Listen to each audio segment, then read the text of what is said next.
You're listening to the Roots podcast by 12 Oaks, where we'll be joined by industry leaders to discuss and highlight the character, competency, and care that is required to successfully manage senior living portfolios.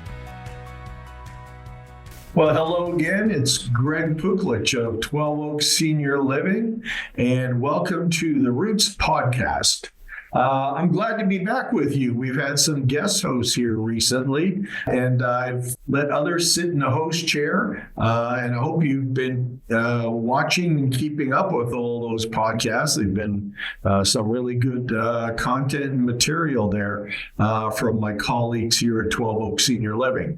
I'm back in the host chair, and as I come back in, I'm here with one of my most favorite guests, the esteemed Catoe. Aaron, welcome once again to the Roots podcast. And once again, it is an honor and pleasure to be here. Thank you, Greg. Very excited about this. You bet. So since we last talked on the Roots podcast, there's been big news here at 12 Oaks and big news for Aaron Catoe, as you've recently been installed as the Chief Revenue Officer of 12 Oaks Senior Living. So congratulations. I will receive that. Thank you. Very honored to be here and have that title as well. So tell us, I guess, maybe first of all, about your journey. What got you here? How did you get here? That is a long journey. However, let me summarize. Through on-site roles, I had many mentors and coaches and people that developed, poured into skill sets that I listened to, received, and employed and practiced, and moved from on-site type roles and into corporate roles, selling nature, and of operations nature, and some of care nature, and some of HR nature. So many, many hats over the career tenure. And through all those experiences, I think it culminated and came together in the CRO role, or Chief Revenue Officer role. And it's important to me to note that in that role, it's amazing, but I think one of the biggest influencers is the trusted partners and executive coaches that I've utilized throughout the years. In any C-suite role, I think it's very important that people carry who they are, their identity, if you want to say that, into the role versus following that, setting the identity for you. For example, the Chief Revenue Officer role, in this case at 12 Oaks, is hugely focused on restoration of properties, restoration of occupancy, restoration of revenue, all sorts of distressed assets and all sorts of great assets to maximize their potential. And it's like a restoration role that I bring of who I am, and it's expressed through that role. It's very amazing, the coaching I received in the past. Good. No, that's a great explanation, great journey. And you're what? I heard recently in your 20th year at 12 Oaks Senior Living? 20th year, 2 stints and combined 20 years. There you go. Together. Awesome. To help educate our listeners, not that they need education, there are some of the most highly educated and sophisticated people I know. What is a CRO exactly? And what is the role and function of a CRO in a senior living company? Let's break it into 2 components that really helps. The goal. The goal of a Chief Revenue Officer role is to maximize the revenue of a given property in its market area.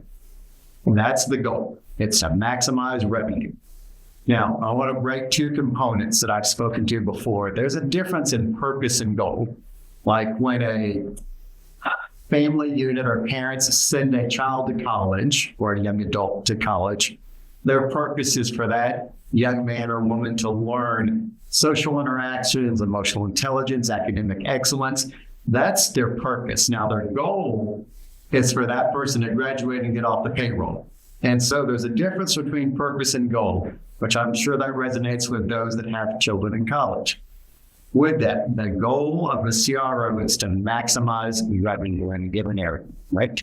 Now, the purpose is completely different than that. It's how the goal is accomplished. The purpose is maximizing development of executive directors and leasing staff and all people that influence the revenue capture in a property. Like that's a huge purpose of it, and that's done in different ways that we can talk about as well. It's development of processes and understanding and data-driven decisions and analysis. That's another purpose of the role. Also, and then third is to employ and oversee redirection that may need to be done to have people be back on track, right? Be back on track. So that's the difference in purpose and goal. And I really like those delineations that helps others and myself understand a little. I guess to get a little more granular, particularly it applies to the role here at 12 Oaks Senior Living. How do you see the role serving the needs of the communities, of our investor clients, and all our trusted partners? Okay, yeah, so as we've worked together for years, I like seeing things through lenses. So specifically through investor partners and through other stakeholders from a financial lens, so to speak. The CRO role is very specific. I don't want to call it niche, but it's specific.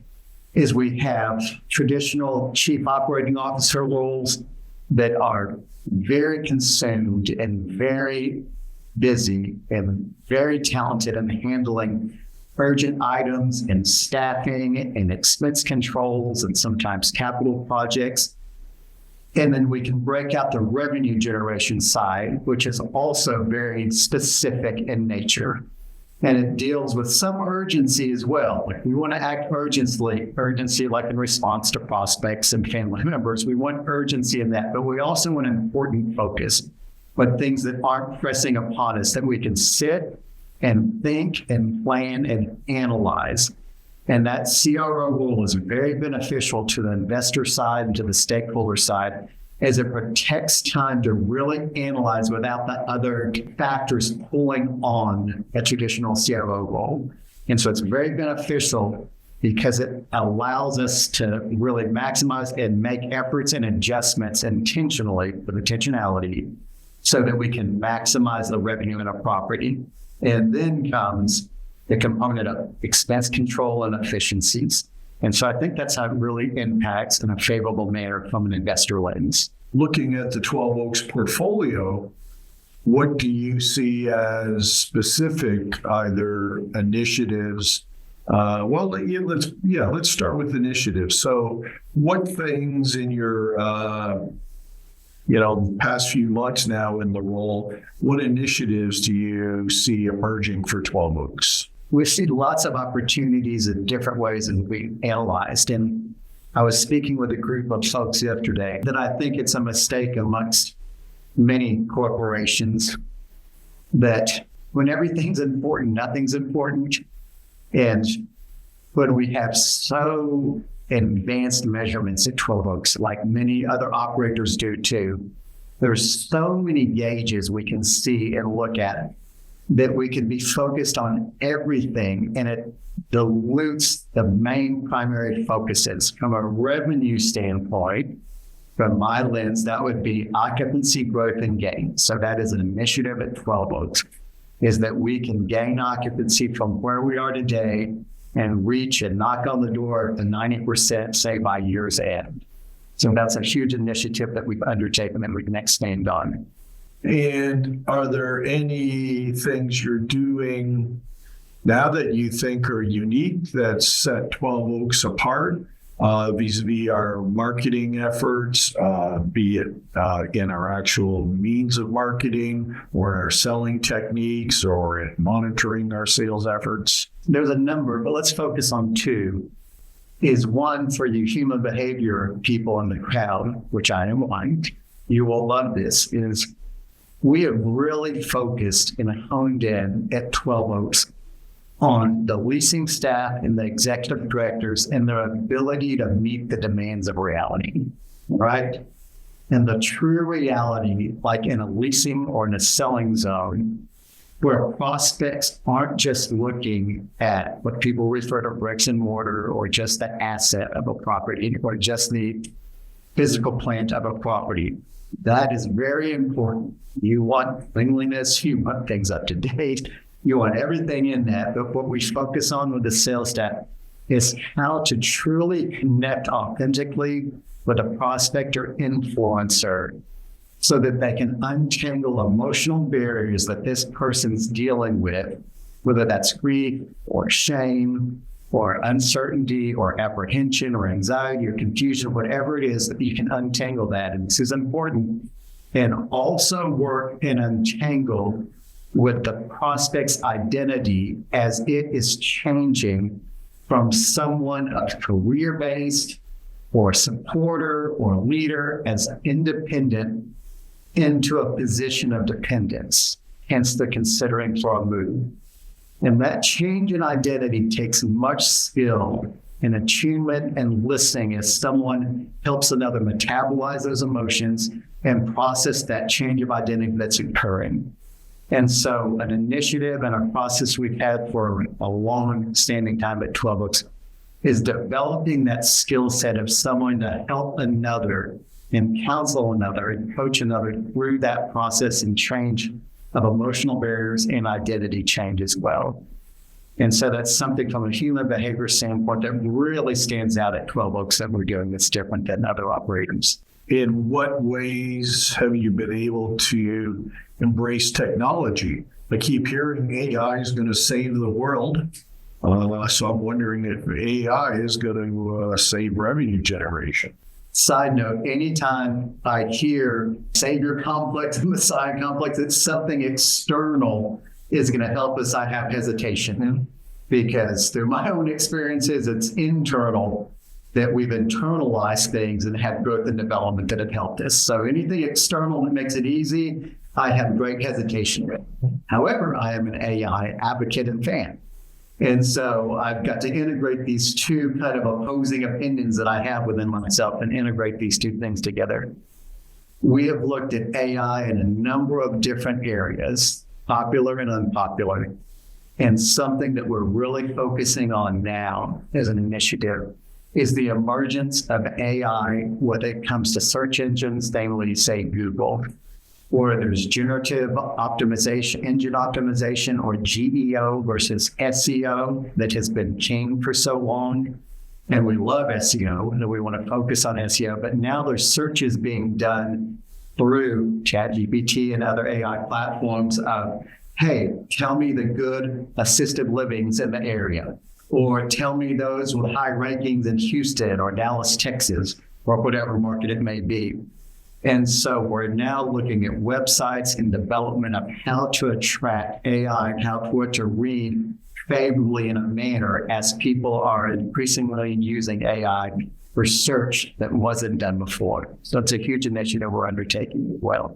As Chief Revenue Officer, how has the portfolio been performing? And have you seen improvements in occupancy and move-in volume over the past few months? We have. We're very proud of this.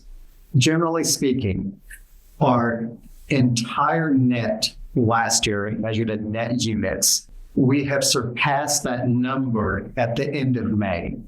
And it appears and projects that we're going to continue to surpass that and grow even in the upcoming months, including this. So you're saying for the 5 months ended May 31st, we've had as many move-ins as we had for all of 2024? Saying we have had higher net volume.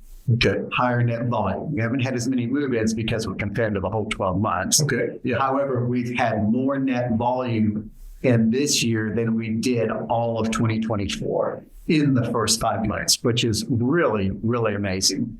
What do you attribute that success? A couple of things. A, the intensity and increase of what I spoke to earlier when I said human behavior about a person's ability to connect authentically, untangle, and therefore advance the sale. There's been shifts in that, which has had an impact. There's also been shifts that we've seen in an increased volume of people's willingness to tour. And when I say that, specifically, if you have a baseline of your amount of qualified leads, that has remained relatively the same. But we've seen a large uptick or a large swing in people's willingness to have an initial tour and come in and tour, and also that upswing in a person's willingness to have retour.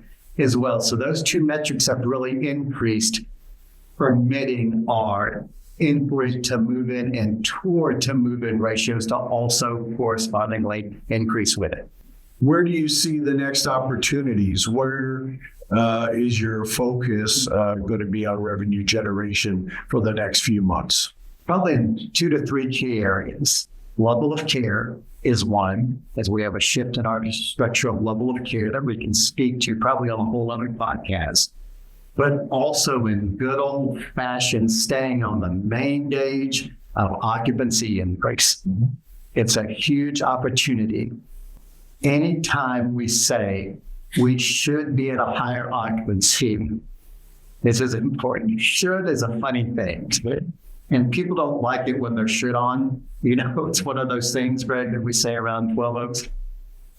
And should is only applicable when everything is in place. For example, let's use a mechanics example. If I go out to the parking garage and I turn the key on my car and it doesn't start, it just clicks, and I say my car should start, that's incorrect. It should do exactly what it would do, because if it has a dead battery, it shouldn't start. It should do exactly that. It should click when you hit the key, so it's doing exactly what it should. So to say it should start is inaccurate. Now, if everything is in place, the battery in place and your engine's in tune, you should start, and it will, because everything's in place. So with occupancy gain, when I say we should be higher, if I'm honest with myself and as a team and as a CRO, it's what is missing that's prohibiting us from reaching that goal? Because it should be doing exactly what it's doing today. And so when we look at that, we've looked at several traditional components, and one is response time. And amongst the portfolio, we have some pretty decent response times. But of the managed properties that we have, there's about 6 or 7 that seem to be holding us back, from reaching this goal with lower percentage averages. We've tried all sorts of things with department head coverage, with expanded hours, with push notifications from our CRM, to the sales staff and to EDs, through the front desk monitoring. But no matter what, we're still unable to cover all the days of the year and holidays and from early morning to late night. And so we've been looking at partnering with a call center. And we've had some real internal hesitancy, because you have this image of a call center like a boiler room somewhere in hard sales.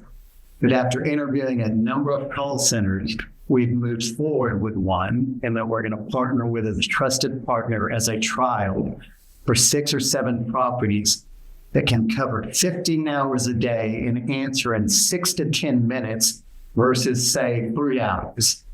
And I just can't help but think that may not solve all our problems, but if we can answer in 6 to 10 minutes to someone that's in a mindset searching for senior housing, that's got to have favorable impact to help our goal.